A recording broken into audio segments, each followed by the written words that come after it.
Okay. Um, it's 10:05, so I'm just gonna get started, and hopefully more people will kind of trickle in as we go.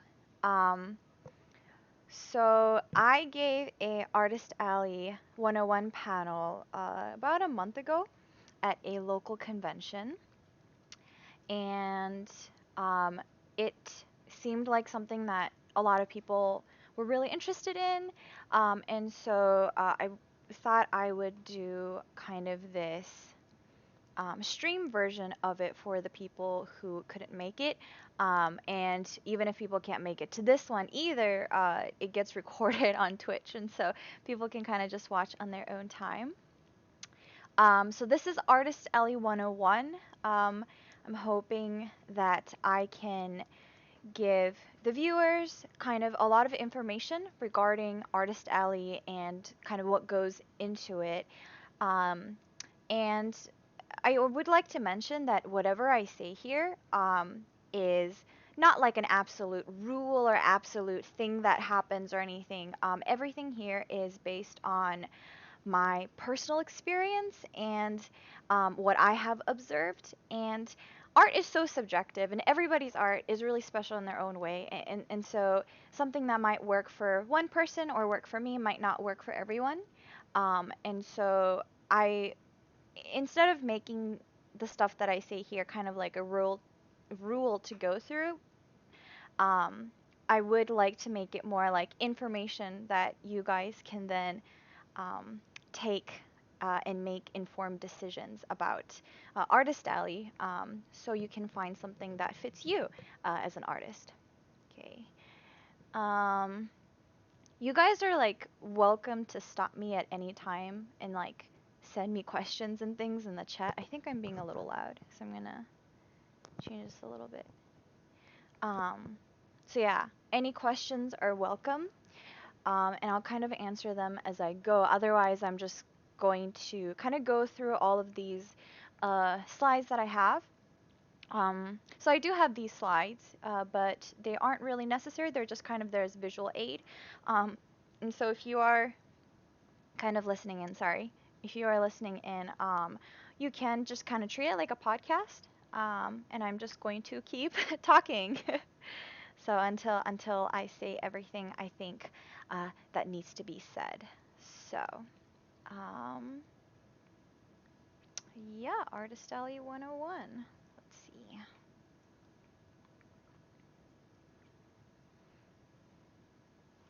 How do I go down to the or 5 minutes in and I'm already struggling. Oh, here we go. Okay. Okay. Um, so I thought it would be a really good idea to just kind of show um, my background information and kind of what I've been doing, and uh, so you can kind of understand where I come from, to see if maybe you guys are similar to my situation, or maybe not. Maybe you're completely different. So I'm Dagnio, if you don't know me. um, and I've been doing conventions for about 4 years now. So it's not been a very long time, but I think it's been enough that I've seen kind of my fair share of conventions and things that happen. Um, and another thing I do want to mention is I am a hobbyist, which means I don't do this for a full-time job. I have a lot of friends who do, so I might be able to answer some of the questions there, but I personally don't. Just throwing that out there.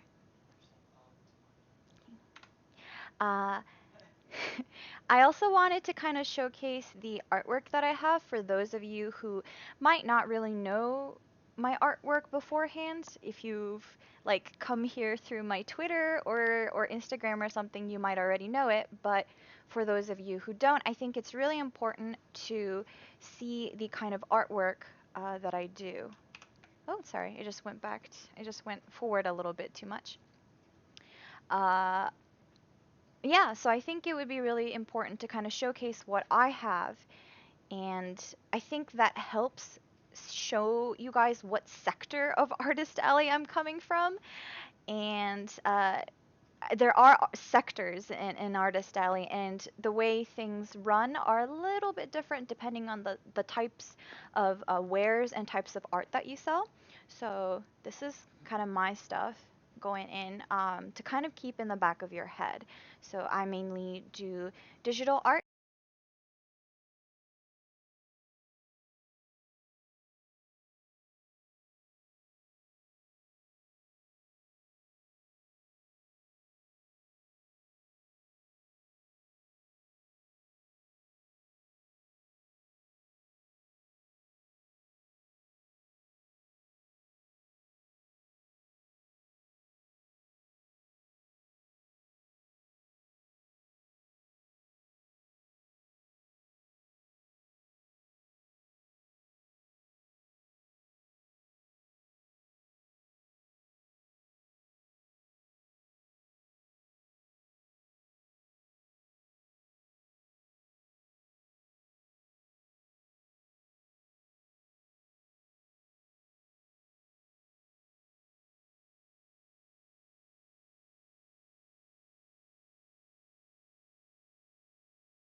Hello?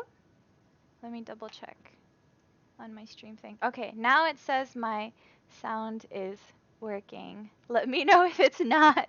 I think my headphones have a okay, awesome. Hello, you made it. um Thanks for coming, guys. um yeah, so my headphones has a thing where it like automatically shuts off after 5 minutes of not having sound. So it means that I have been blabbing for 5 minutes without any sound in the background. And yeah, okay, well let's move on. Um, where did I cut off on my audio? Just so I know where I should start back up. There's maybe I should just redo this slide. Oh.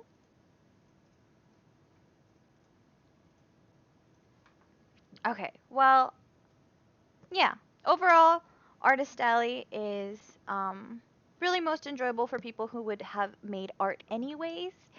And thank you for the support. Yeah, not a great place to make quick money or become popular online, but a good place to really share the stuff that you like and meet other people who like your stuff. Okay, let's just keep going. So what can you sell at an artist alley? So a good rule of thumb is that any art or craft that is conceptualized and created by you is okay to be sold at artist alley. And so uh, when I say conceptualized, it means something that you thought of yourself. You're not copying anybody. And created by you means that you really put in the effort to make that item. So stuff that you can sell include things like illustrations, so things like posters, little booklets, postcards, crafts. A lot of people will make jewelry. Some people make like bath bombs and candles and stuff. Those are also okay. And small amounts of manufactured goods. And I'm not talking about factory, like large scale mass produced, kind of like Walmart or anything like that. I'm talking about small run printed t shirts, tote bags, keychains, things like that are okay. However, every convention is slightly different in the types of wares that you can sell, so it is a good idea to make sure you are following rules of that convention because you really can get kicked out and blacklisted. So, for example, there are actually a lot of conventions that don't allow T-shirts and clothing in Artist Alley, unfortunately. So that is an example of something that you could sell at one convention and potentially not at another one.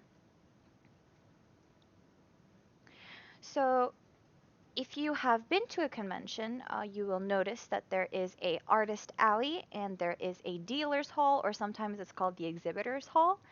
And the difference between those is I would like to think of it kind of as a farmer's market.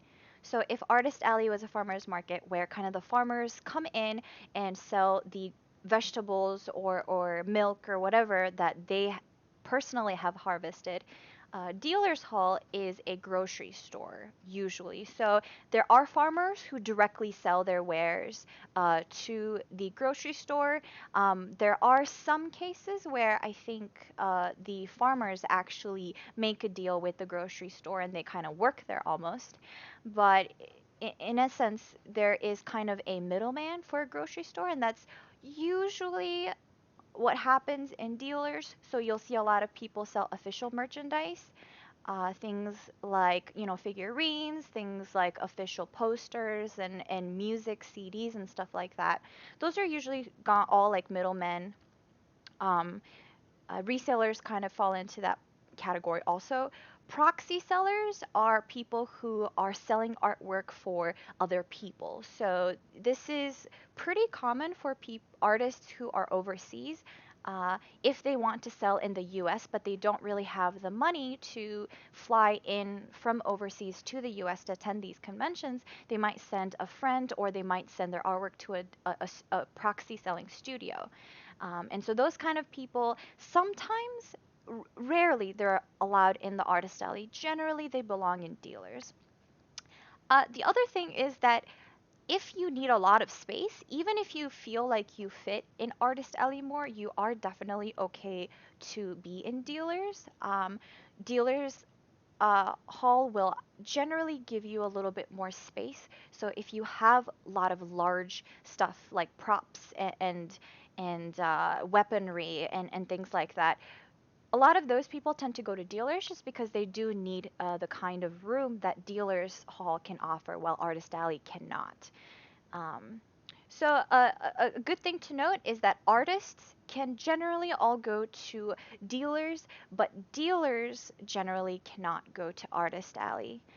There is a small percentage of conventions that actually don't allow certain artists into dealers. So again, I would definitely double check all the rules before you take all of your fan art and you show up and it turns out they actually don't allow fan art in dealer's room or something like that. So that is definitely a thing that happens. The other thing to mention about dealers is that you do get a lot of space, but dealers hall is generally a lot more expensive, and it is generally under a little bit more stringent rules regarding tax laws and sales IDs and things like that. And so that's one reason not a lot of people go to dealers, even if they could, just because it is really expensive. So, for example, if you go to the Artist Alley in Anime Expo, I believe the tables are close to, I think, 350, 300, something like that. If you go to dealers, it's actually about 2,000 something. I know because I went to dealers this last year. It is very expensive. So that's one reason a lot of people will prefer Artist Alley. So. So here I have a quick table of the stuff that you can sell in Artist Alley versus stuff you can sell in Dealer's Hall. So the little blues are things that are generally okay to sell. The triangles really depends on on the convention, and the X marked ones are never okay to sell. So fan art in the Artist Alley is generally a-okay.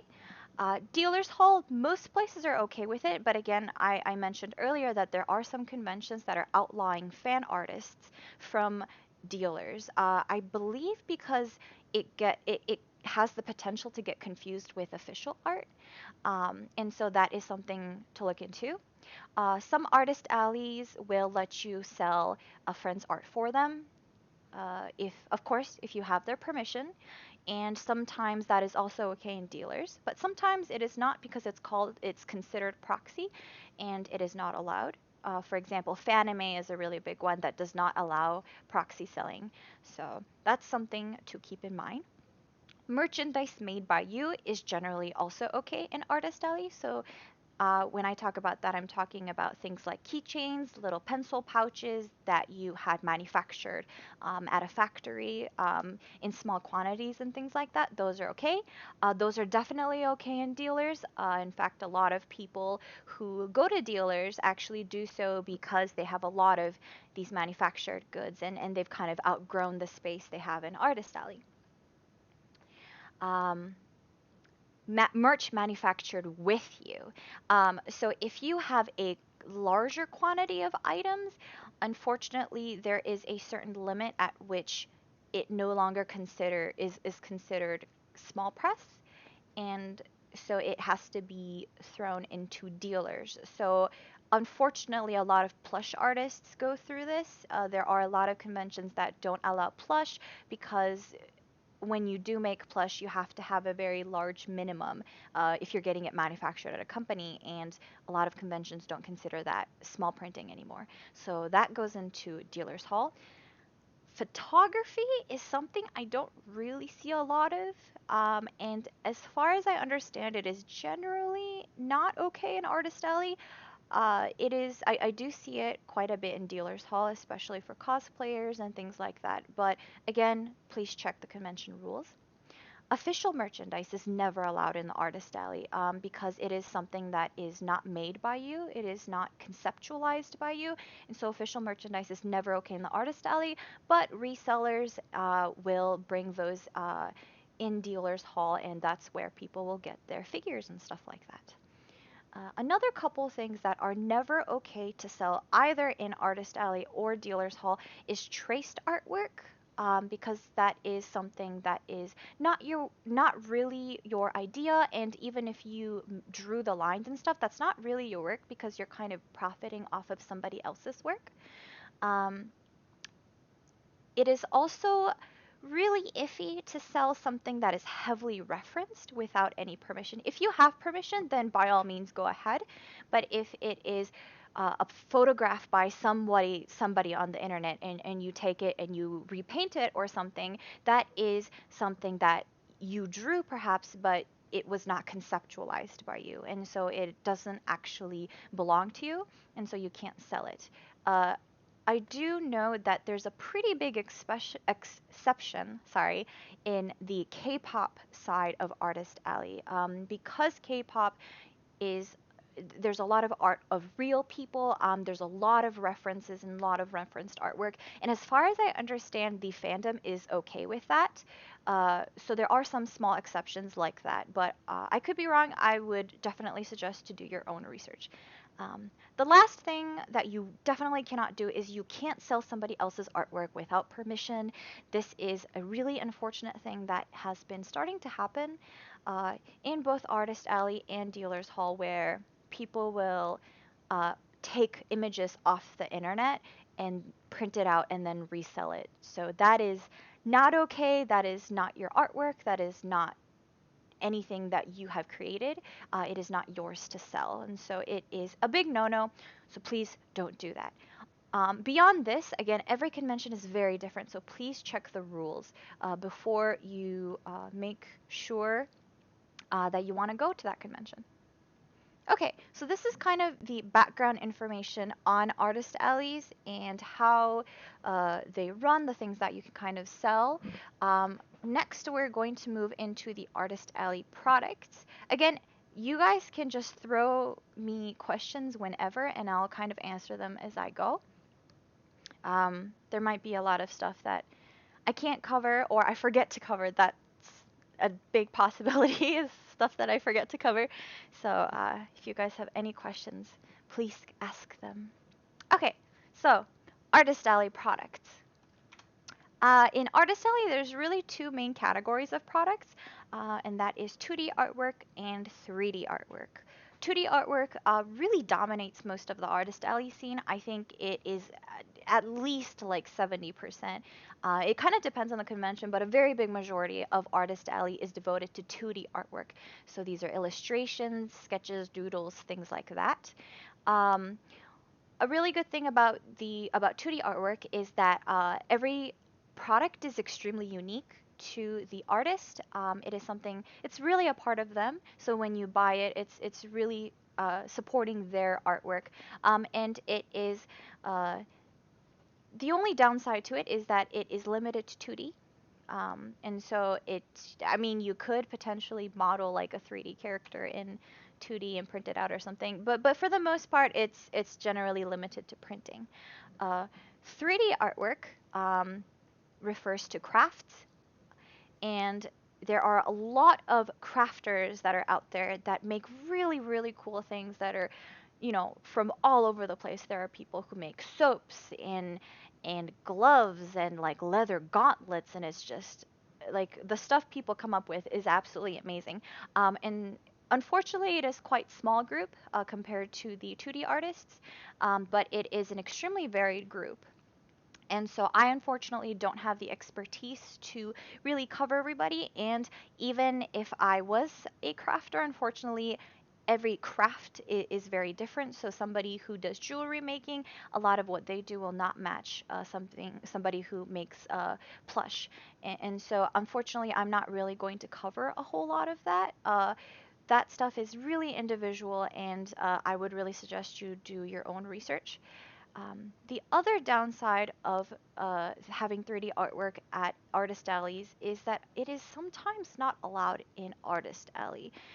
It is really unfortunate, but historically, artist alley coming from comic cons and coming from Japanese comiquettes generally are extremely paper based and really originally comic based. And so sometimes there are certain conventions that adhere to more of that traditional ideal of a artist alley, and so a lot of crafters are unfortunately moved off to dealers hall. So again, I would really double check to make sure that your convention allows your type of craft before you apply. Um, so again, I just mentioned that I can't really say a whole lot for the crafter side of Artist Alley. So the next couple slides will be focused on 2D art and trying to get products for 2D artwork. Because again, I was saying that it is kind of limited to 2D printing. And so I wanted to kind of share all the stuff that you can do with it. Because there's a lot of really cool stuff. Okay, so the first type of 2D artwork products that you can sell in Artist Alley is paper items. So this one sounds really obvious, but these are things like prints, postcards, little booklets, little zines. I don't actually know what the correct reading is. But also things like stickers, bookmarks, anything that's really printed on paper falls into this category.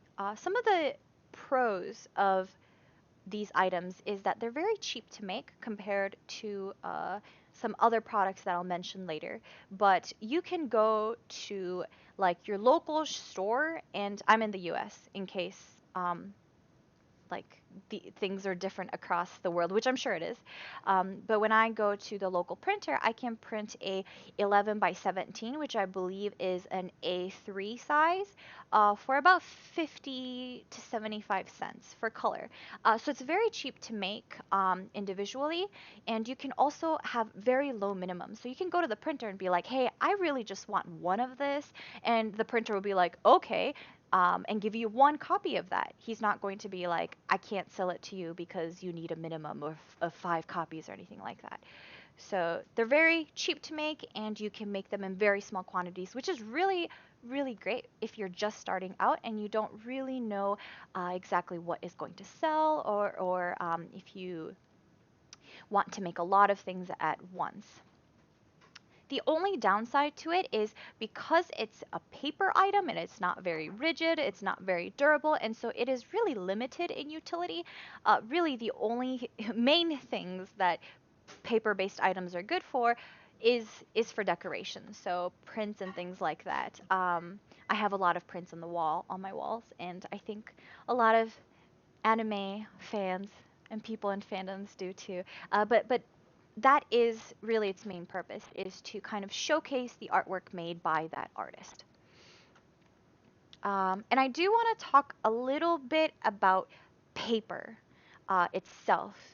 And here I have kind of a list of all the paper weights, like main paper weights that I think is really important to know. So at the I have 20-pound bond or 50-pound text, which is about 74 GSM. And 74 GSM is basically really, really thin office paper. It's the kind of stuff where you go to your nearest bank, and when they print stuff out, it comes out on 20 bond paper.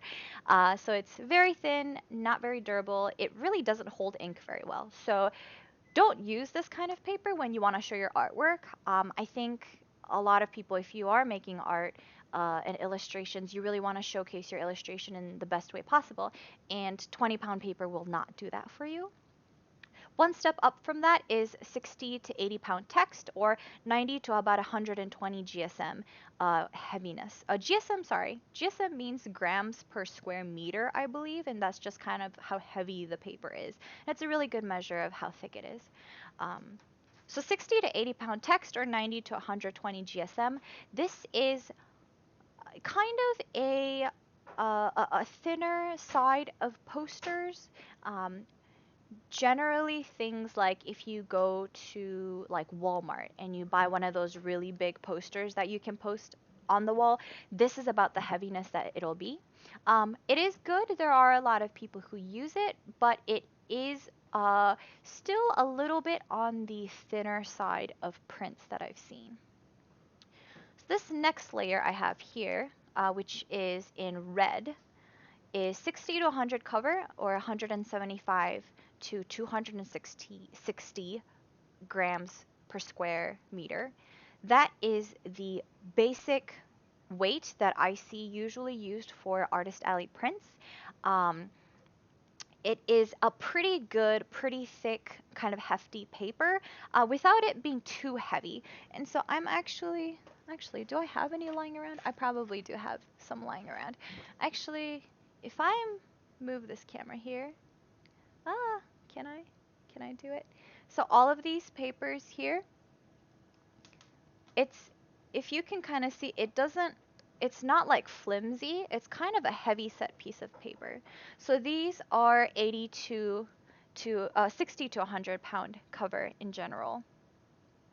Um, they are usually pretty well accepted by clients, especially if it is prints or posters that they want to keep up on their wall for a little bit longer. They are pretty durable.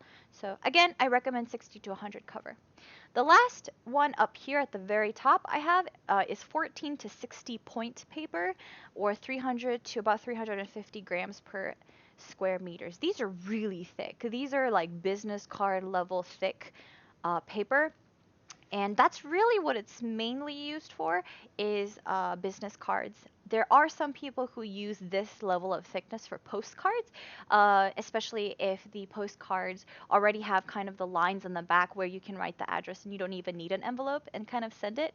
Those kind of postcards really need to be pretty thick. Paper wobbling sense. Yeah. I hope you understand how heavy this paper is. But yeah, so this 14 to 16 point paper is really heavy, really nice, but again, it is awfully heavy, so it is something that is usually not necessary. Generally, paper increases in price as you go up in weight. There are a lot of printers that actually don't really care how heavy uh, you want to print your paper. For example, at Kinko's, regardless of what weight the paper is, as long as it's like the same size, they'll actually charge you the same depending, like without depending on the weight. So that's really nice. But again, it is all like having really, really heavy paper is not necessarily a good idea. So I would recommend 60 to 100 cover. On the right here, I have a couple of really common sizes that I see. So 4 by 6 is a really common postcard size. 8.5 by 11, I think the metric equivalent is A4. That is kind of the basic letter size of artwork. And the last one here is 11 by 17, is this, I think A3. I'm sorry if this is wrong. I think it's A3. 11 by 17 inches here. That is the standard Artist Alley print that is usually sold in the United States. If you go to a convention and you see prints, I will say about 70-80% of the time it is 11 by 17. So it is kind of odd because, to be entirely honest, 11 by 17 is not very common in framing, but it sold a lot, it is popular, and it is actually really nice for good composition. So it's like just long enough to have a cool composition. So another thing about paper that I will like to mention is matte versus gloss. So this is the type of paper coating that you have. So something that is matte will kind of have this sort of like matte shimmery kind of look sometimes. And if it's really glossy, it'll have the sheen to it. It's really kind of just what they sound like. some of the pros and cons of these. If you have something that is matte, generally there's no glare because everything is kind of shimmery. And so when people look at your artwork, especially when they're on display, there's no glare ever. And so you can look at your artwork from every direction.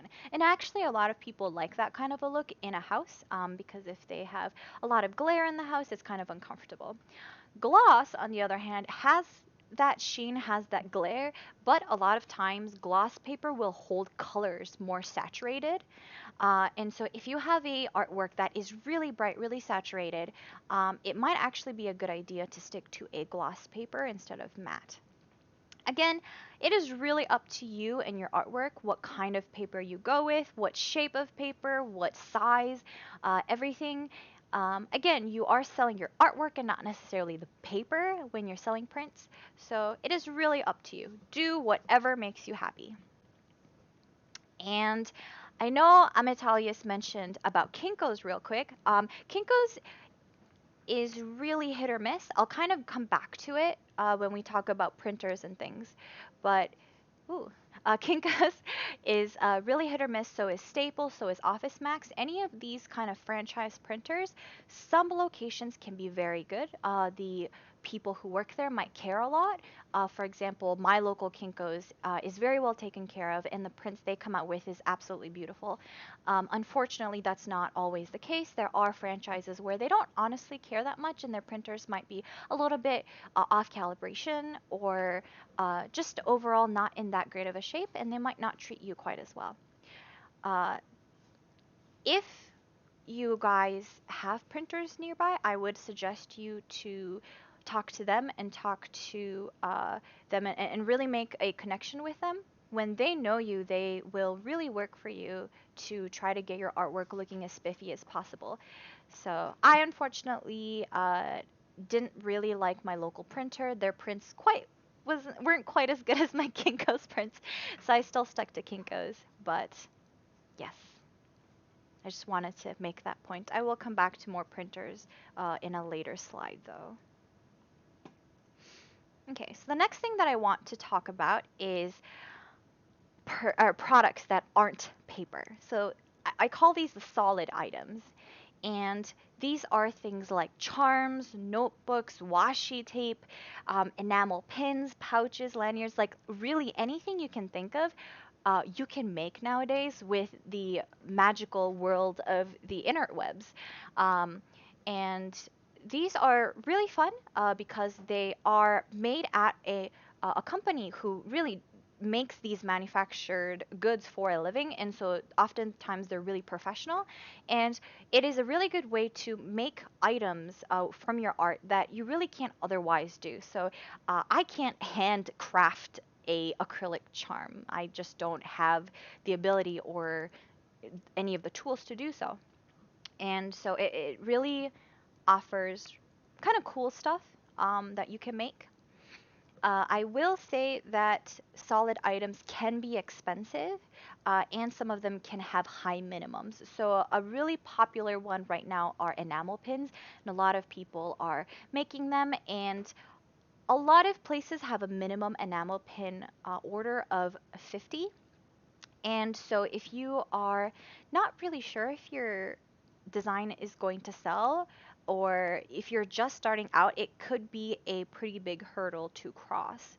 The other disadvantage of having the solid merchandise is that they often have really long production times. And for example, you could order something in January and it might not be until early March until you get your products. And I want to mention this because right now there is kind of this merchandise trend going where everybody wants to make merchandise of basically everything. And so you see keychains and tape and enamel pins and all this stuff come out really very, very quickly. But there is, at the same time, a trend of things having shorter and shorter lifetimes. So things don't animes and video games and things just don't seem to stick around as long as they used to. So a really good example of it is like Mystic Messenger. and Dream Daddy, they were extremely popular for, I would say maybe a month, maybe 2 months. And unfortunately, after that, you really don't hear a whole lot about it. And that is really just due to the amount of information that we can kind of consume through the internet and how fast things just get kind of thrown to the side for something else that's coming in. And so I want to mention it because just because you order something now doesn't necessarily mean that it will sell 2 months from now. Um, Not to deter anybody from selling these things, but I will say these are some of the considerations that you have to make before you actually order these kind of items. A really good way to actually get around this whole issue of things you make not selling is to have pre-orders. um, because if you have pre-orders, then they are, or Kickstarters, they will basically um, pay for your upstart costs to make these items for the fans who really want it at that time. And it's actually a really good way of kind of holding onto the fans that are interested at that time, but maybe might not be so interested 2 months from now. And I feel like I sound very commercial and not very nice when I say this, but it is things to consider, especially when you're making expensive merchandise. So, yeah, so Nautical Miles mentioned that her enamel supplier's minimum order quantity is 100. Our last washi tape manufacturer supplier was also 100, and so these numbers are really common. And yeah, just things to think about when you're making these really cool merchandise. So, can be expensive, oftentimes have a really high minimum order, but they're honestly a lot of fun. They look really professional, and a lot of people are really enjoy having these and making these. So the other thing I want to mention about these solid items is that you can be really creative with your stuff. So um, you can accessorize your things. So if you have like little keychains, instead of just selling the little keychain, you can kind of accessorize it to whatever way you want it to. And that kind of gives it like an extra edge on how cool the item looks. Um, Another thing is if you understand the manufacturing process, you can find really cool ways to use it. So I have some pictures here of my merch. All the pictures that I have in these slides are mine, unless otherwise said. Um, so like on some of these pictures I have like a whiteboard, so if you understand that laser cutting and laser printing is a piece of plastic where on the back you have put down ink and then covered again with some kind of gloss or a secondary acrylic layer, then you'll realize that you can write on this acrylic layer without damaging any of the ink, so you can turn it into something like a whiteboard. So these are just kind of the cool things that you can think about and really make unique products with, or you can make really unique products using this kind of thought processes. The last thing is that don't be afraid to build your own parts, even if you're not actually a crafter and even if you are a 2D art person. Um, there are a lot of really simple DIY kind of a thing that you can do. So on the way right here, I have a little cork board setup that I have. It is actually just a laser printed wooden part on the top, and I built, kind of crafted, glued together is more of a proper way to say it, a cork board, so you can kind of hang it like a hanging decorative cork board sort of a thing. And so these are just some ideas on stuff that I have made and kind of hopefully give you a peek into all sorts of the stuff that you can do with this. So, and yeah, Nautical Miles mentioned group orders. I will mention that also because group orders are amazing. But I will get back to that. So I also want to talk about um, how to decide what to sell. So I've just mentioned that there are 2D paper goods and then there are these printed manufactured goods like keychains and stuff like that. So there's a lot of different types of products that you can sell, but maybe you don't really know what to sell. So a really important thing to think about is to balance out your costs and your potential sales. And so think about when you're making that item, think about how many uh, of that item you would need to sell in order to make back not just the cost, but also a profit that you would be happy with for drawing that art and for putting in that effort to make that item. And think if that is a realistic number. And so you don't want to make something that you put in a lot of effort into, that you have a lot of, but then you're like, oh, well, I can realistic only sell 5 of these and I won't be able to make back costs or something like that. So really make sure that that is something you think about. You don't want to put yourself in the red right away because that can be a really big demotivator, unfortunately. Uh, if you're starting out with new designs, it's better to be a little bit conservative about the stuff that you are making. It is generally easier to deal with if you have a shortage of items rather than a mass extra pile of them. If you have a lot of stuff at home and they're not selling, unfortunately, there's really not a whole lot you can do with them. I know some artists sell it, or sorry, sell it at a really, really discounted price, or they might throw it away. I personally cannot throw my art away. I think I'm too attached to it, but it is kind of demotivating when you have a pile of extra stuff. But if you have a shortage of items, you can always reorder. And yes, it might be a little bit cheaper to order at a bigger bulk price. Um, in the long run, it is generally safer to start out small. Uh, the other thing to consider is that when you are thinking of making products for your table, at an artist alley, and things like that, it is a really good idea to have products that cover a range of prices. So you should have some products that are low priced items, some products that are high priced items, and kind of a stuff in between. And that way you kind of cater to a wider audience. If you just have stuff that are really expensive and everything is $30 and above, then unfortunately there is a small group of people who you would kind of ostracize because maybe they don't have $30 to spend. Maybe they're just in high school and they don't have a whole lot of money. Whereas if you have everything from low to high cost, then you're kind of catering to everybody. So that's something to keep in mind. At the end of the day, when deciding what kind of merchandise you want to make, really just pick something that you think best complements your artwork. So if you have a very detailed, really kind of this rendered style, then maybe it's not such a good idea to have that on a teeny little 1.5-inch acrylic keychain because all of your details are going to get washed out and you're not going to be able to show your artwork at its full potential. But if you have something that is really cute, kind of simplistic, but very charming, those are some of the things that might work printed on something like fabric that generally have lower resolution than paper. So really find something that you think would really show off your artwork the best that it can. So here are some printers and manufacturers that I have personally heard of or used.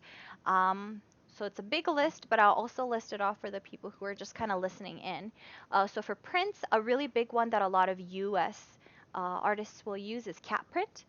Another one that I've heard a lot of good things about is Fireball. And again, I've mentioned before FedEx, Staples, etc. These printing companies. Again, FedEx, Staples, these kind of franchises, they are hit or miss. So I would just make sure that you go in first and get like a couple prints just to test out their printing, test out their colors, and then decide if you want to keep printing all of them there. I do want to mention with companies like Catprint and Fireball, where you upload your artwork to them and then they ship their prints to you, um, timing is really key. So, Catprint is, as I mentioned, a very popular printing company that a lot of artist alley people use. Unfortunately, their quality plummets right before a big convention. So there have been, I think, 2 or 3 times where I ordered like rush. shipping, like 1 day shipping and whatever, to the convention center, and the quality is just like the colors are weirdly off, the cropping and like the full bleed like trimming on the edges are kind of weird. Sometimes there was one time where I was actually missing half of my prints. I got them later, but I really just needed them for that convention. And so they do get overwhelmed with orders right before big conventions. So best thing to do is actually order right after a big convention and kind of do a restock instead of ordering right before a convention for stock to sell at that convention, if that makes sense. So I also have some printers for charms. Some of the ones I have here are Zap Creatives, which is a company in United Kingdom.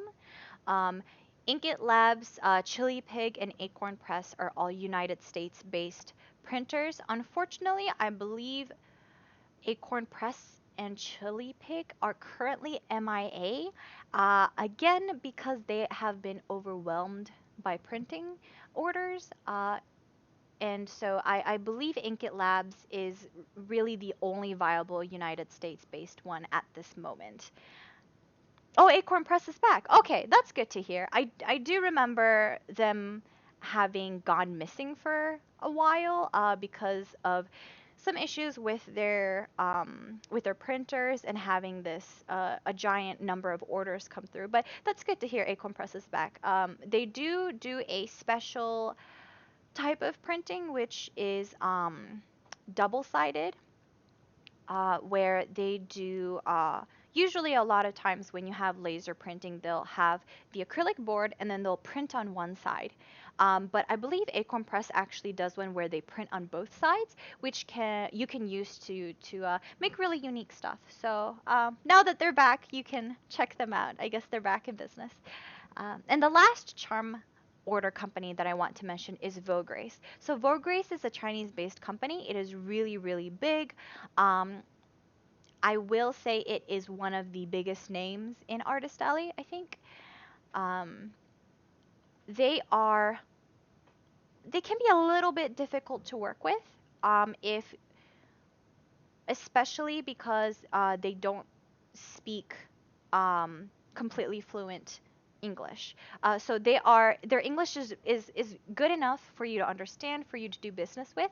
But there are some people who are really picky about that. And so if you are one of those people, maybe Vogue Grace is not one that you want to go to. My current printers are Vogue Grace. I've had a lot of good work with them. So I do want to give them a shout out. And here are some pin companies. I believe Zap Creatives does pins and also Made by Cooper. I will mention that both of these pin makers are actually middlemen, so they don't make the pins. They take your files and format it in a way that a different company where they send it to can work with. And so the advantage of working with middlemen like these is that they will a lot of times do a lot of the hard work for you, like communicating with the manufacturer. The disadvantage is that they tend to be more expensive. And they will take longer than just working directly with the manufacturers. Unfortunately, I don't have any direct names of manufacturers, but I will kind of get back to that at the very end of this slide. I'm just going to keep going for a little bit. Um, if you are looking to print little zines, little books, if you're making a really low budget zine, you can really do that yourself. You can kind of format the pages in a way where if you fold them, they kind of flip through like a book, and you can staple them by hand, saddle stitch them by hand. That's something that a lot of people really like doing. But if you are like me and you're too lazy to hand make all of your own books, there are companies that can do it for you. So one of them is Print Ninja. Print Ninja has a really, really big variety of types of prints, types of covers, foils, like veneer covers, like all this sorts of stuff that they can do. I will say Print Ninja is a middleman, and their manufacturer is in China, so their shipping tends to be very expensive. But I have heard pretty good stuff about them from people who have worked with them. If you're looking at making little comic books, little dojins, and you want to work in the US, I've heard a lot of good stuff about RA Comics. I think they are a pretty household name in the Comic Con community when they make little comics, but I have heard pretty good stuff about colored zines as well. I have personally never used them, but here's their name. For washi tape and clear tape, which is actually a pretty new merchandise that I have recently heard of. Jimmy Agency is actually a duo of Artist Alley artists who kind of had connections to sellers, to manufacturers, and so they make that service available to the other artists in the United States. So they are a middleman, but they are very local, very nice people, very small company to work with. And they don't just have washi tape; they have a lot of other stuff like little pouches. They have little wallet card holder things, and so they're a really good one to check out. Notebooks. So notebooks are pretty popular recently. A good middleman that I have heard of is MedMerch. I haven't actually used them for notebooks specifically. I've used MedMerch for actually little magnet bookmarks and little clear pouches. I don't have any right now. Actually, here. This is a little pouch by Hawberries. Um, it's not mine. This one is not mine, my artwork, but Hawberries. And this is printed by MetMerch also. It's like this clear little pouch. I have receipts in here, but these are kind of the stuff that they can make. And at the very bottom, I have two sellers. For everything that you can think of, that your kind of go-to sellers for a lot of weird things that maybe you wouldn't think of otherwise. And that's Arts Cow and just Alibaba in general. So Arts Cow is a company that is based off in China, where where they do custom printing of nearly everything you can think of. So they do leggings, they do like docky pillows, they do little like compact mirrors, USBs, like anything you can think of.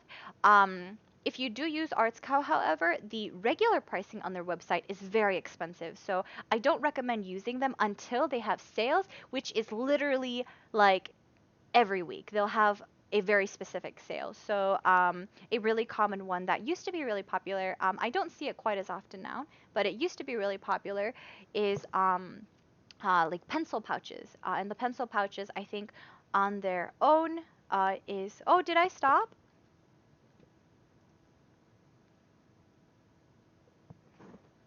Has the video stopped?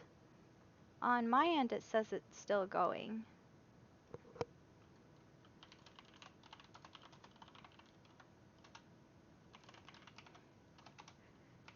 Okay, apparently it's a false alarm. That's okay. Um, oh yes, I was mentioning these pencil bags. So I think regular price they're about, I want to say somewhere between $8 to $12, which is really pricey if you want to sell that to somebody else because you need to mark up that price to cover for the amount of work that you've put into it.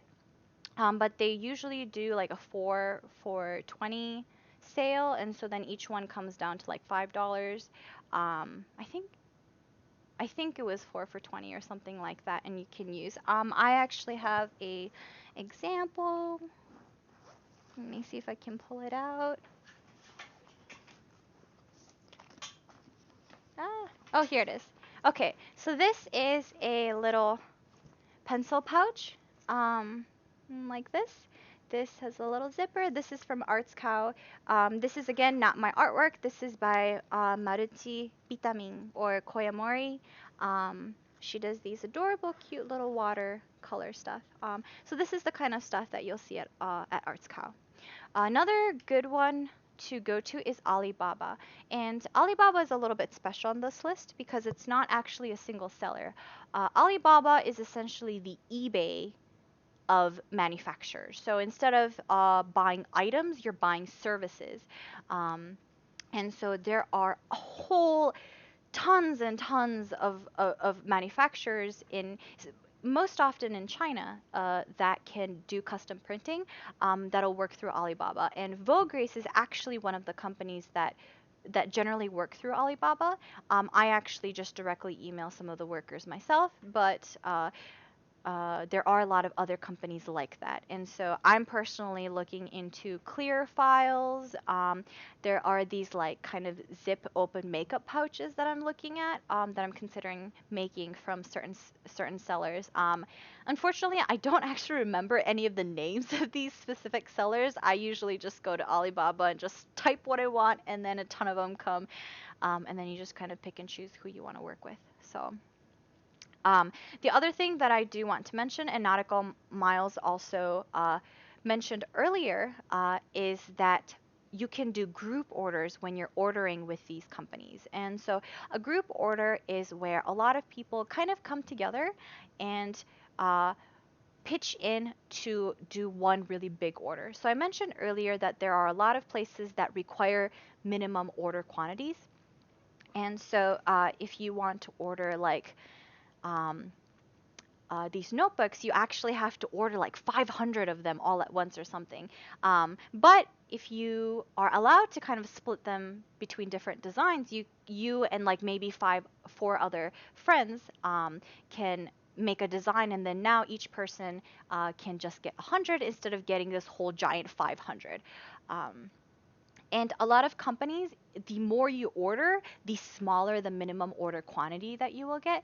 So my friend just set up a notebook order late last year, and I think the minimum order quantity at the time was 50 notebooks, up to 700. And once we reached that 700 total notebook threshold, then we could lower our minimum order to 25.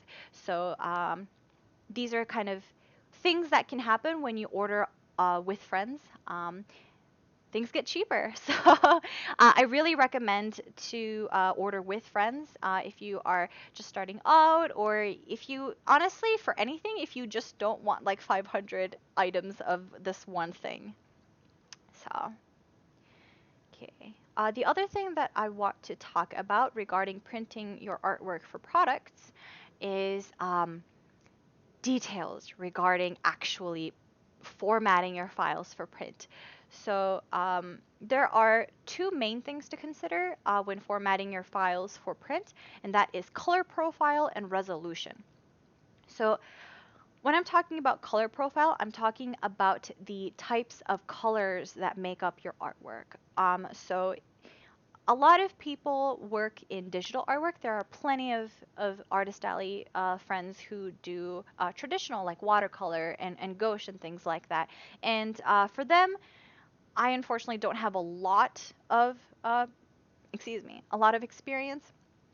But they don't have the exact same issues that digital artists might have. And the biggest problem that we have is this difference in the colors that are shown on a monitor versus on a paper print. So your monitors, each pixel has three LEDs, and each of these LEDs are either red, green, or blue, making up the RGB color profile. And the RGB color profile is one where the more light you add and the more colors you add, the whiter and brighter something gets. And that is a phenomenon of light because these LEDs are emitting light directly. Um, and so your colors show up really bright, really vibrant. Unfortunately, when you're printing something, you're using ink. And when you're using ink, you basically have to put colors on a paper so that when light shines onto your surface, some of it has to get absorbed and some of it has to get reflected back. And the reflected colors have to be correct when it is printing. So the paper itself is not emitting anything. It's basically just a reflection of the photons or light that is coming in. And so because of that, the range of colors that you can use is a little bit different and oftentimes a lot duller. So for inks, we have cyan, magenta, yellow, and K, which I don't actually know what it stands for, but it's black. So these colors, the more colors you add, you actually get darker, which is a little bit more intuitive if you grew up, going to like art class and stuff like that. So here I have a quick side-by-side comparison of a picture that I have made. So on the left here, I have it in the original RGB on your monitor, and on the right here, I have it in CMYK, which is what you generally see with printers, um, like this. Okay, like this. Uh, in order to get around it, and in order to make sure that your prints are as accurate as they are going to be when they are actually printed on paper. A lot of artists actually work in CMYK to begin with, so they aren't kind of surprised when you convert your art color profile from RGB to CMYK. I personally just like working in RGB, and when I go to CMYK, I either just cry or just add filters until it looks correct. Um, so it is really up to you what you want to do, but this is something to keep in mind. On the right here, I also want to talk about resolution. So resolution is basically how detailed that picture is in terms of how much information it contains. So if you have low DPI, like this image on the left here, you get this really fuzzy, like really pixelated kind of a look. And on the right here, I have a higher DPI, which stands for dots per inch, because I forgot to mention that. Higher DPI, and it's a lot more crisp. And the really important thing to remember is that most printers run at a minimum of 300 DPI. And so if you have if you have a print that you want to make, and let's say your original resolution is 1000 by 1000. That means if you want to print it at a 300 DPI at maximum, like resolution, maximum information, then you are only going to be able to print like around like 3 inches by 3 inches. And if you blow it up, because the printer is actually more detailed than the amount of information you hold in your file artwork, your picture starts to get blurry, starts to look pixelated, um, and just all around not crisp. So a really good way to make sure you don't have this problem is when you are starting out with a picture that you want to do, kind of keep in mind how big you want to be able to print it. And make sure that you are setting up your file so that it is 300 pixels per inch at least. And that way, you won't have this fuzzy issue if you try to print it at that size you want to. And you usually don't have a problem when you are shrinking from a bigger size to a small size, because you're just taking information and like coalescing it into a smaller piece. Whereas if you're trying to take less information and expand it larger, then you're kind of spreading out your information kind of sparsely, and you get that fuzziness. So make sure your resolution matches what you want to print. And Nautical Miles also brought up a really good point. Some art programs don't have CMYK built into it. So Clip Studio is one. I think I could be wrong about this, but I think Paint Tool Sai also doesn't have CMYK, unfortunately. And so sometimes you are kind of forced to work in RGB if those are the art programs that you really want to work with. But a really good way to make sure you're really getting your color profile right is to go to your printer that you plan to work with to actually get your prints. Send like one picture to get like a proof of, and make sure that that print looks the way you want it to. So when I work with Catprint, I actually asked for their paper sampler, where they come up with this specific like picture printed out, and they'll send you the digital copy of that picture, so then you can see, okay, this picture looks like this on my monitor, but it looks like this on their printer or on paper that they have printed. And you can calibrate your monitor to try to cover for that. But again, RGB and CMYK are essentially very different color profiles, and so not all colors are going to be matched evenly. So PSE also has no CMYK according to Amatalius. I actually don't know what PSE is. Unfortunately, I'm actually going to look this up right now. PSE. PSE. Art program.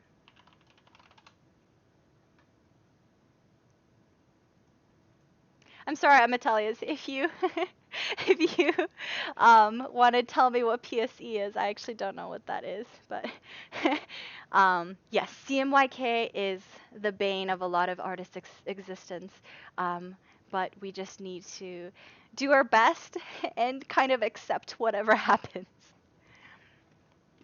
Okay. So far I've talked about, oh, okay, so Amitalia said it was Photoshop Elements. So Photoshop Elements has no CMYK, even though Adobe Photoshop, like the actual Photoshop, has CMYK. Oh, so that's interesting. Huh, thanks. So yeah, so far I've only talked about pre-made merchandise, so things that are printed, and then you take those to the convention. There's one more type of products that doesn't really fall into um, either of the print categories, and that is commissions. And commissions are something that is really specific to an artist alley. So things that are pre-printed, you can get them online if somebody has an online store. Original commissions, not digital because that's a kind of a different category, but original commissions where you kind of show up with paper and ink and watercolors and markers and all of that stuff. It's a really unique way to interact with customers. And so for commissions, for those of you who don't know, is when a customer kind of gives you a topic, a character, some kind of scenery perhaps that they want you to draw, and then they will pay you for your time to make that artwork. And so, for example, here I just have a bunch of Sora and Riku from Kingdom Hearts because I really like Kingdom Hearts, and I was doing them as commissions for a convention. So these are usually done on the spot at the convention. Usually the um, artist will be like, okay, I've taken your order. Please come back later on in the day, or please come back tomorrow, and then you can pick up your commission. Um, some things to note about commissions is that it's a really good idea to offer different levels. Kind of same with when I mentioned it with products, where you want to spread out your products so it covers different costs or different price points. It's a good idea to do that with your commissions also. So there might be a girl who just wants a little like cheap, cute sketch commission, but then there might be somebody who wants a really, really detailed, really high level commission. And so you can kind of cater to a larger audience if you have that kind of different levels. Uh, Commissions are really good if you are just starting out and you don't have a lot of inventory. So one of the things that I will mention in part two is kind of preparing for conventions, but you need to prepare a lot of artworks and a lot of inventory in order to really kind of start out your artist alley career, or whatever it's called. And if you maybe don't have a whole lot of inventory, a commission is a really good way because a customer might come up to you and be like, hey, I really love your art style. I really love the way you draw these characters, but I noticed that you don't have any Full Metal Alchemist. Is it okay if I commission you to do Full Metal Alchemist instead, and stuff like that? So it's a really good way to connect with customers that might not necessarily connect with the products that you already have. Um, One thing to make sure is that you shouldn't take too many commissions. Again, generally commissions are something that is taken at the convention and finished at the convention. Um, there are cases where a lot of people will take them home, but in general, historically it's something that is done on the spot. And so make sure you take a realistic number of them. You don't want to stay up at like 4 in the morning on a convention night trying to finish all of your commissions. I've had friends who do that and they were not happy. So just it is okay to be like, hey, I've already taken 6 commissions today and unfortunately I can't take anymore. That's okay. And you could be like, hey, and if the customer is still interested, you can be like, I don't have any slots, but here's my information, and you can commission me at a later time or something like that. So commissions are unfortunately kind of on the going away trend right now in anime cons. But I've noticed that the demand is actually not that much lower. I could be wrong, so anybody correct me if they know better. But I've had a lot of people ask me for commissions, even though I've stopped doing commissions about 2 years ago. So it's, I think, still very viable. I just don't have time to do it anymore because I just sit there at my convention table putting together charms. Let's see. The next couple slides is about pricing your products. So you have all of this cool stuff, but you don't know what to price it at. And so here are a couple guidelines to consider when you decide to pick a price for your items. The first one is to make sure that they are 3 times your manufacturing cost or more. So if you, for example, buy a pillow and it costs you like $6 to make the pillow, then you should probably price it at $24 or more. So maybe like 25, make it like a pretty good even cutoff number. And that just I'm sorry, I like lost my train of thought there. But that will cover the cost of the item, but it will also cover the cost of the amount of effort that you put in to make the art that's on that product, and also the effort that you put into actually getting that item ordered. So 3 times price cost is a really good one. If you are a crafter or if you're doing commissions, it is really important to give yourself an hourly wage. So if something took you 4 hours to make, then you shouldn't sell it for like 10 US dollars because that's like 2.5 US dollars. And that is like not even a third of our minimum wage. Please make sure that you are valuing your time. Uh, in if you're ever in doubt, it's generally a good idea to follow market pricing if you don't really want to follow the other 2 rules. Um, you can follow market pricing and then kind of adjust based on demand. So I'll have some example pricings on the next slide, but if you have a keychain, for example, at like $12 and they're just go flying off the shelves, they're doing amazing and everybody loves them, and you can't keep up with the amount of work to try to keep restocking them, then maybe it's a good idea to up the price to like 15. If it is $12 and it seems like not a lot of people are buying them, maybe you could lower your prices a little bit to like $10 and see if that kind of coerces or entices people, a little bit more people to buy that item. I will say though that it is not a good idea to just make items really cheap for the heck of it. Um, don't underprice your items because when people are buying artwork, generally they buy it based on the actual artwork and not so much the price itself.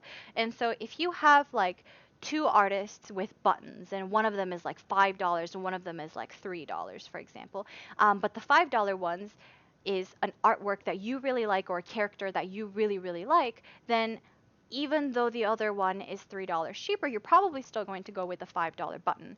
Um, and so underpricing your items don't actually boost sales a lot, in my experience for conventions. And there are cases that I've heard where it actually hurts your sales, because if you underscore everybody else's prices by quite a bit, it kind of makes the customer think that maybe this item isn't as high quality, even though that might not be true at all. Maybe it's just as good as this other item or this other artist's item, but because you're pricing it so much lower, then they might think, oh, it's like automatically a lower quantity. So I have heard sometimes that underpricing items can hurt it. So please, please give yourself a good hourly wage. Um, and if you made something and you gave yourself an hourly wage and people say it's too expensive, there's nobody buying it, then unfortunately, it's probably time to say goodbye to that product. That's what I do. I'll make an item, I'll price it at like 3 times cost or more, and if it doesn't sell, then that tells me that that endeavor wasn't quite as worth it, even if I really like the item. Financially, it wasn't a good idea. So, it can be it can be kind of sad when you're deciding what to restock, what to not restock. But at the end of the day, if you are looking to make this a business, you do have to think about money. So that's something to consider. So here are some common pricing in the United States. Unfortunately, if you're out of the States, I don't know a whole lot. I believe if you are in Asia and in Australia also a little bit, a lot of the items are extremely cheap or like sold at a very low cost. That's not really the case in the United States because it's quite hard for us to get any kind of merchandise because we have to import it from Japan. Um, but here are some of the common pricing for our items. So if you have prints, if it's letter size or A4 sized, usually they're sold for $10. If it is the standard 11 by 17 or the A3, it's generally sold for 15. Some people have bigger ones that are 12 by 18 or like 13 by 19, bigger prints, and those are generally a little bit more expensive at 20. Another thing is if your print is a little bit special, so if you have printed it with like holographic paper or like if you have foil paper, foil like detailing and stuff like that, you can make sure to add that into your costs and you can sell it for a little bit higher price. So for keychains and small items, if it's 1 to 1.5 inches, so generally in the smaller size, uh, they generally sell for $5 to $10. If it's a little bit bigger, at 2 to 3 inches, they sell for like 10 to 20. And again, same thing, if you have something special on it, you might be able to sell it for like a little bit more. So I'm just going to throw out some examples. So, for example, this is like one of the FF15 keychains that I make. So this is about 3 inches from corner to corner. Ah, it's not. Here we go. It's about 3 inches corner to corner. So these ones I sell for about $12, and I think that's a pretty common price. I think 12 to 15. I do have some where it has like golden foil like this. So this is one where it has a golden foil printed on one side, and it is still around about 3 inches. So it's the same size as the other one, but because of this extra foil, which costs a little bit more, I increased the cost of this one to about 15. So these are some things to consider. So another thing is buttons and pouches and notebooks. So there's a lot of different types of merch that can be priced at a lot of different ways depending on the manufacturer that you go with. But in general, buttons I've seen $2 to $3. Pouches, depending on the size and the quality of it, I've seen go from 5 to 15. Some of the bigger ones might go for 20. I've seen notebooks generally go for like 15 to 30. So if you are not really sure, it might be a good idea to kind of look online, maybe like Etsy or Ticktail, and kind of look at what other people are pricing it at, and kind of go from there. And again, everybody's artwork is really different, and everybody has their own specialties, and so don't just like take these as like absolute rules. These are again just guidelines and kind of a good handrail for you guys to use. Um, but yeah, Nautical Miles mentioned that group ordering from Chinese suppliers is not uncommon. Shipping is not as expensive if it's Asia bound, so the prices are lower. So that's a good point. When you are buying manufactured products, I didn't mention this earlier. If you're buying manufactured products from Asia, China and Korea does a lot of them. Japan also does it, but unfortunately, a lot of Japanese companies don't ship to outside Japan. But Korea and China do. Their shipping can be pretty expensive to the United States, to North America, to Europe. So that is stuff to consider. Okay. So another thing about pricing is that it is really common to do deals at artist alleys. So deals are a really good way to reward customers who are willing to buy more from you, who love your stuff, but also to incentivize people into buying more if maybe they didn't think to do so otherwise. So very good one. A very common one is buy however many and get another one free. So this is really, really common for prints. So generally, I see buy two, get one free for prints. So if you have one print for 15, you buy another one, and then you can get one print free and stuff like that. And so there are a lot of people who are like, oh, well, I like this one print, but if I buy one more, then I get one more for free. So kind of incentivizes people and tempts people into buying your stuff. But then also if they're like, oh, well, I love all of your stuff, then it's a good way to reward them. Charms, I usually see two for however much. So my keychains that are $12 are usually two for 20, stuff like that. Another one I see common that is pretty common is a free gift with a purchase minimum of like however many. So let's say if you buy $20 worth of stuff at my table, I'll give you this free little sticker or something like that. And it's just kind of a cute way to interact with your customers, thank your customers, and incentivize people to buy more stuff. So, okay, so now that we've talked about the products, I want to mention the, I guess, art topic behind these products. And we are kind of going into a gray area here. So again, everything that I say is solely based on my own experiences and observations and is not 100% like fact. I think everybody should do their own research and everybody is really unique. And so what I consider is general or generally true might not actually be generally true for you. So the question is fan art. Can you do it? Can you not do it? What is the rule at a convention?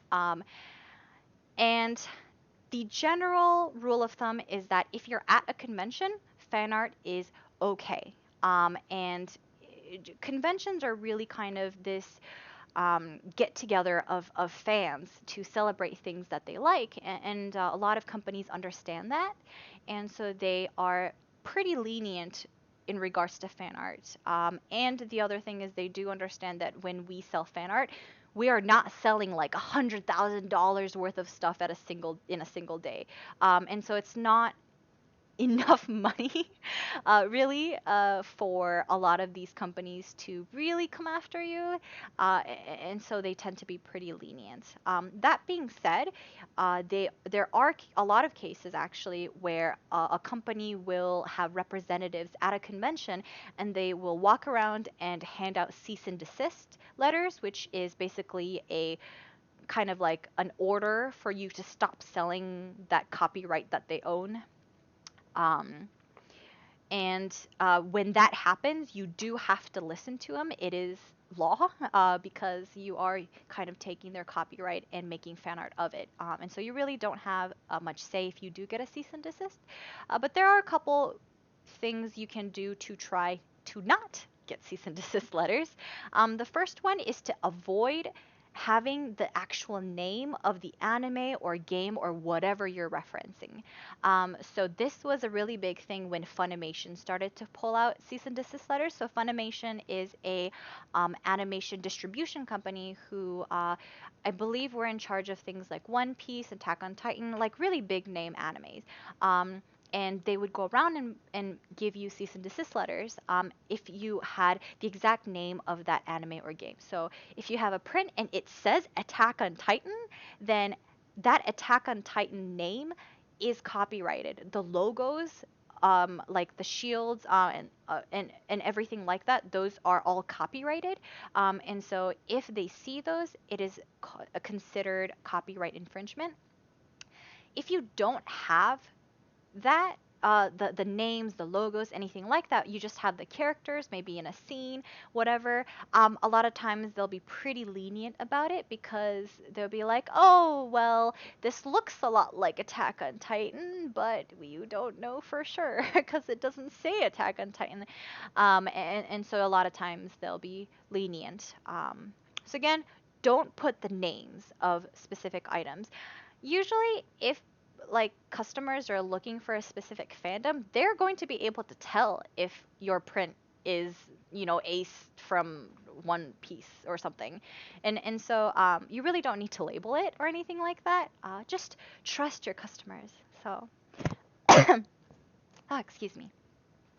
Um, there are a couple companies that you should kind of avoid when you're making fan art. Sometimes you get away with it at conventions, especially smaller ones when they don't have any representatives. But once you put these on the line, it can get really big. So in general, I would avoid a lot of American companies. American companies, just by the way like American capitalism has been built up, are very protective of their copyright. So people like Disney, Marvel, Star Wars, they can be very harsh with their copyright. So I tend to shy away from Disney as much as I can. Unfortunately, I am a really big Kingdom Hearts fan, and that is really sad. Um, that I can't really draw Donald and Goofy very much, but I try to avoid it as much as I can.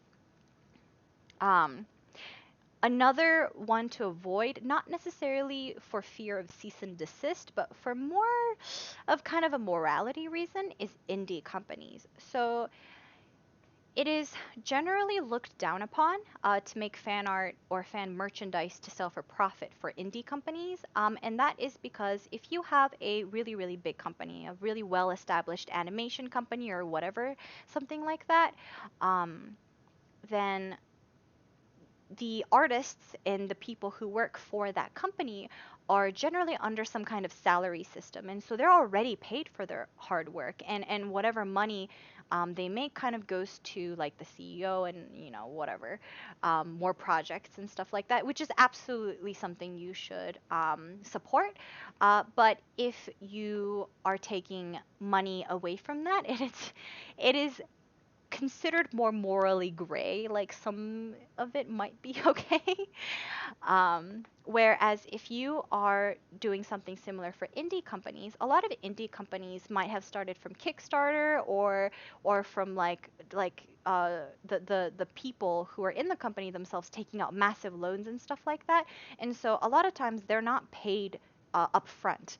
They might be kind of dependent on the profits that are coming in later. And so if you make money off of indie work, it is generally considered more morally black than if you do fan art of bigger, more established companies.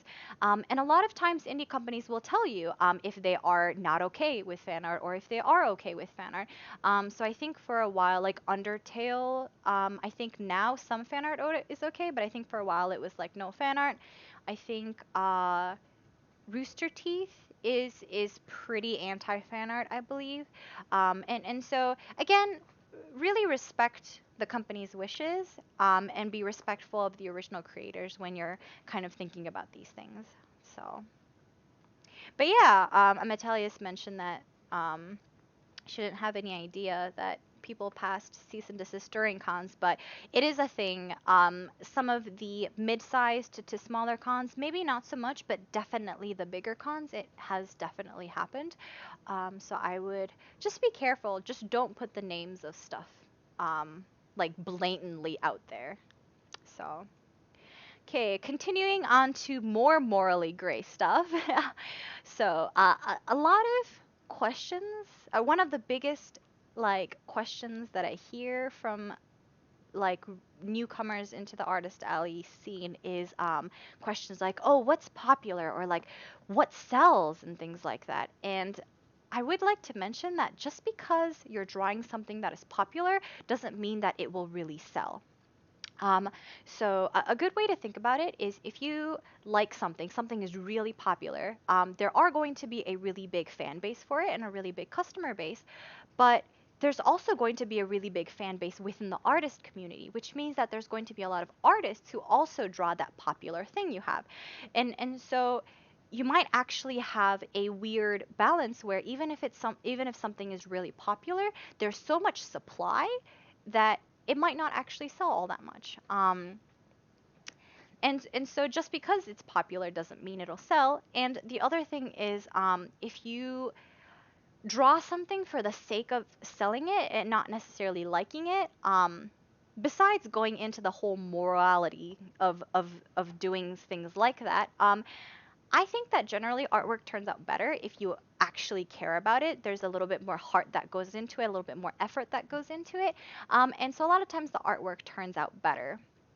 And I've also noticed that if you are talking to customers at the convention, if you are really, really passionate about something and you're interacting with the customers and being like, oh yeah, man, I love Kingdom Hearts so much, and stuff like that, then the fan will actually prefer to purchase something from you, because they're like, oh, you're a fan just like me. And I've actually had specific cases where they've come up to me and they'd be like, oh my gosh, I am so happy to buy from you because you really, really like your stuff, and things like that. So again, it might not be true for everybody, but that's just something that I have personally observed.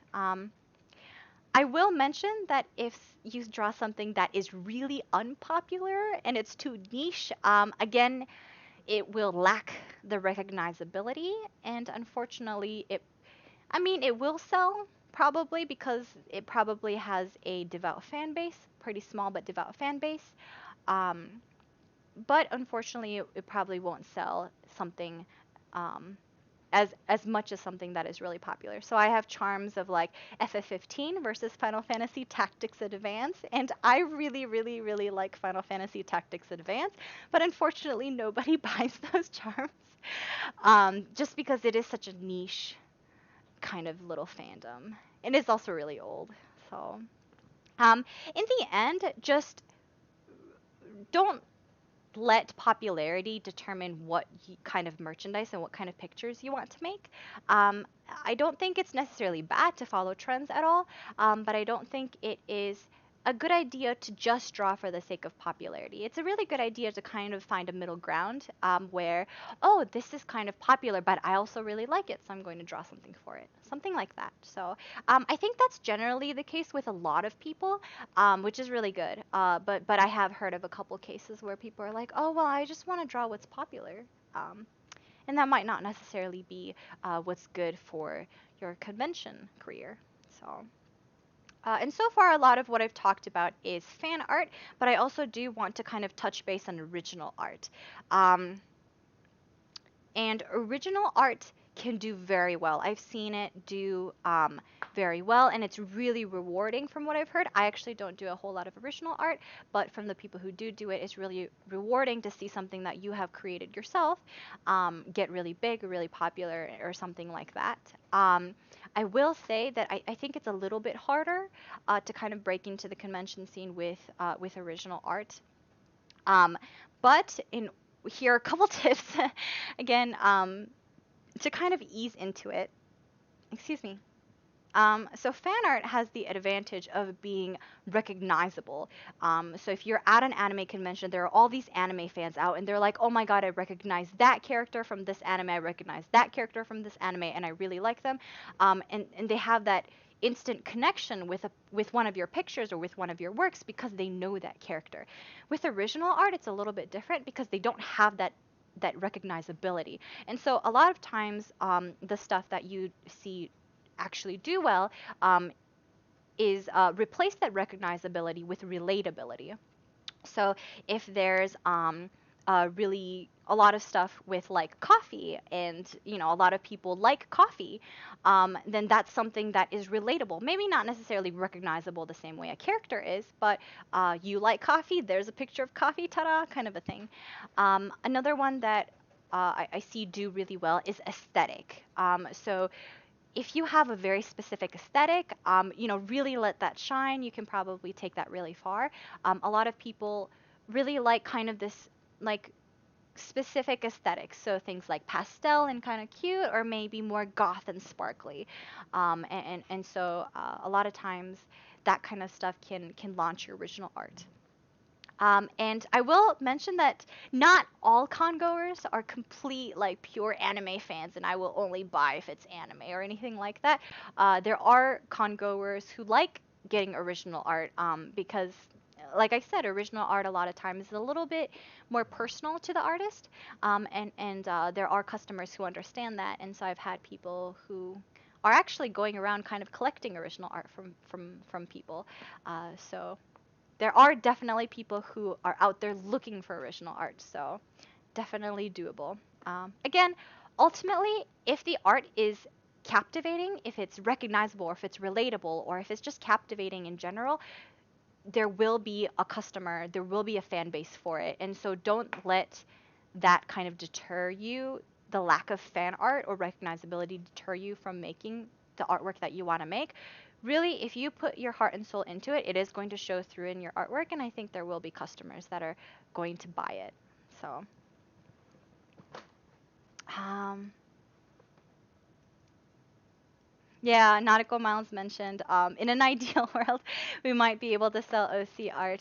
A lot of times, if you have character artwork of OCs versus like character artwork of an anime character, if they are like most like very similar in all the ways except for the actual character, and one is just more recognizable, unfortunately, people are going to gravitate towards the recognizable actual fan art instead of your OC. So it's unfortunate, but that's the reality of it, and that's something that you'll have to consider if you're selling original art. So, um, okay, so that's actually the end of part one. And wow, that was more than an hour and a half of me talking. So that wraps up the first part of this Artist Alley 101. The second part will be next week, and I'll be talking about more of the administrative stuff behind conventions. So things like applying for them, preparing for them, what to do at the convention, what to do after the convention, and things like that. And so I think if you are kind of looking into the grittier like aspect of actual paperwork and things like that for Artist Alley, next week will be a really good one. But I am done for today. So thank you so much for keeping me company, guys. I'll take any questions if anybody has them. But thank you. I'm glad I got to do this for people. I want to share my love for doing conventions with other people. So it's so much fun, guys. It's a lot of work, and I hope I didn't like scare anybody away from doing it. It is a lot of work, but it is really rewarding. Because you sell your artwork that you made, and then people like really like it and they buy it. I remember when I first started, I was like, "Are you sure you want to give me money for this?" So, but yeah, thanks so much for staying with me. I'm just gonna chill here for like the next 10 minutes. So if you guys have any questions, you're welcome. And yeah, I'm glad you guys learned. Thank you. Thank you, guys. But yeah, or any suggestions and stuff too. So, do.